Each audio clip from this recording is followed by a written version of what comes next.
What's up, guys? Welcome back to Natalie's Reptile Room. Today, this is your host,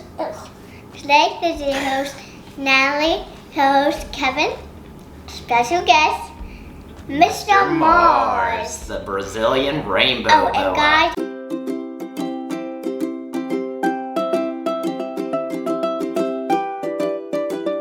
so what's up, guys? Today, we are talking about Mr. Mars, our Brazilian Rainbow Boa. Yep. Who we got the name from Gunnar and his mom, Lindy. So thank you guys very much. We love his name. Yep, and Gunnar, thank you so much. We love that name. Yes. And he is definitely a Mr. Mars. Which one was that gave us the picture of Mr. Mars? That was Gunnar. Oh, thank you, Gunnar, for sending us a picture of this little buddy right here. And Casper. Today, Natalie and I are getting back into our pros and cons series, where we talk about the pros and cons of a specific pet reptile.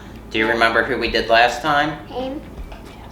Casper. We did the pros and cons of a pet ball python, which if they want to watch that, they can watch it right there. And if they want to watch this video, they can watch it right here. Yeah. But today is going to be a good one, guys, because we are getting into the pros and cons of a Brazilian Rainbow Boa.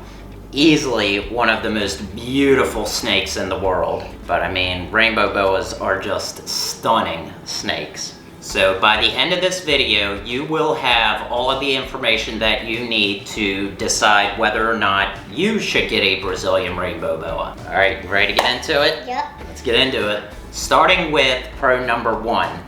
As we had mentioned, Brazilian Rainbow Boas are one of the most beautiful snakes in the entire world. Yep. If you guys were to watch any video that has like the most beautiful snakes in the world, 90% of those videos will have a Brazilian Rainbow Boa in them because they're just so pretty. So what makes them so beautiful? Their iridescence. That iridescence, that rainbow iridescence, right? Yeah. It's beautiful. Pro number 2.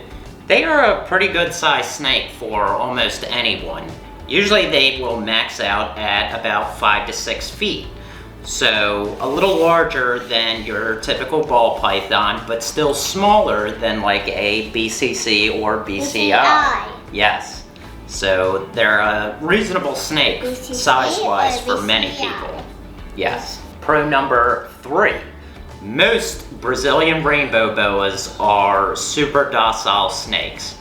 Babies and juveniles have a reputation for being kind of nippy, more defensive than anything. Yeah. But as they become older, they tame right out and they get over that once they realize that you're not a threat. But even babies are kind of like, oh, here's this giant thing trying to pick me up. I better show him to back up. Oh. Ew. Think a snake would sneeze on you? But Mr. Mars here is an excellent example that even babies can be super docile. He's one of the chillest snakes that we have, isn't he? Yeah. Has he ever bit you? No. Ever struck at you? Mm-mm. Nothing. He's a good boy. I think that he is the wonderful reptile in the world. Yes, absolutely. All right, ready to get into the cons? Yeah. The cons. Con number 1. Although they are a reasonably sized snake, like they're not huge, they still need a very large enclosure. They are semi-arboreal, so you'll need something that's not only wide, but tall also, so he can climb around in the branches and stuff. They are also incredibly active snakes. Very active snakes. So you gotta give them plenty of room to be active. Yeah. He climbs branches like do this. He likes to go on his own little snake adventures, right? Yeah, he likes to do this. He likes to twirl around it. To go up in the tree? Yeah. He does. And with that large enclosure, con number 2. The snake, and their setup with the large enclosure can get pretty expensive. I have seen Brazilian rainbows themselves go anywhere from like $800 to several $1,000s, especially depending on the morph. And that's an expensive snake. Con number 3, and back to their size. For their size, they are an incredibly strong snake. Very strong. And do you remember why? Because they're related to anaconda. That is exactly right. Brazilian rainbow boas are a close relative of the green anaconda, the most massive snake in the world. So they've got some green anaconda strength to them. Right now you probably can't tell too much because he's just a teeny little noodle. Yeah. But as he gets full grown, you know they get strong. Con number 4, their care is very, very demanding. They need very high humidity with relatively lower temperatures. Daily mistings, constantly ensuring that the enclosure is clean. It is that much more important to keep the enclosure clean, and consistent handling to keep them tame, to keep them docile. All that stuff, time can add up. His care is not easy. It's not easy. There's a lot of stuff you need to do for rainbow boas. Con number 5. Due to that very high humidity, Brazilian rainbow boas are susceptible to a number of health concerns. Bacteria in the humidity can lead to things like respiratory infections, scale and mouth rot, and difficulty shedding. Those are all things you don't want little Mr. Mars to get. Well, we do want him to shed. Yes, no difficulty shedding. Like struggling to shed. Like it should all come off in one long big piece, like we get from everybody. But guys, his shed comes out like this. It's always perfect, isn't it? Yeah, it comes out like As long as him. straight. Yep. Can you tell how much bigger he's gotten since we first got him? Yeah. You can see it. Mouth eye, not good. Yeah, that can keep him from eating. Yeah.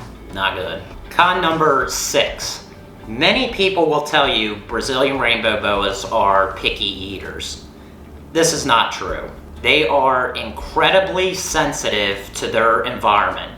If your husbandries are on point with the humidity, heating, everything else, they will give you no issues eating. They will eat like a boa with no problem at all. But if your husbandries are off, even in the slightest, you're going to give them issues getting them to eat because you are not providing them the proper environment that they would naturally eat in.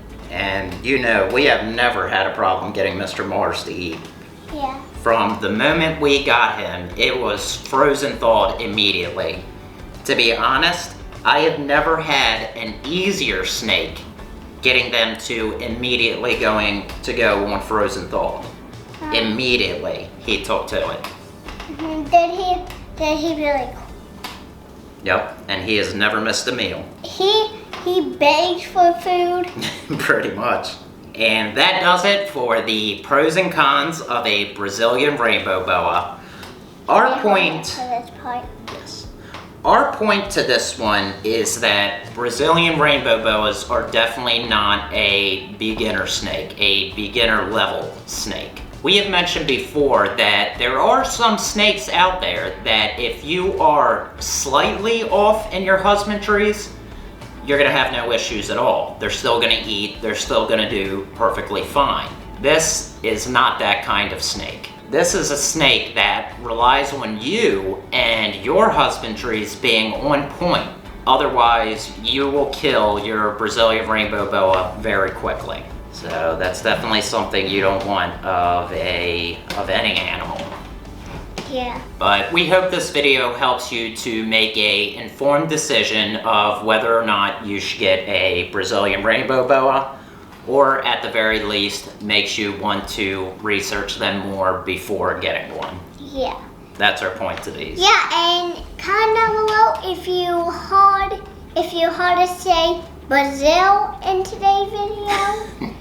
then that would be awesome. Comment down below and let us know. Alright guys, and that does it for this video. If you found this informative or just liked it, make sure to give us a huge thumbs up. Oh, Dad, I heard you say Brazil. I said Brazil. And consider subscribing for more of our reptile content. Yeah. Alright guys, we will see you on Wednesday. See you guys on Wednesday. Bye guys. Bye.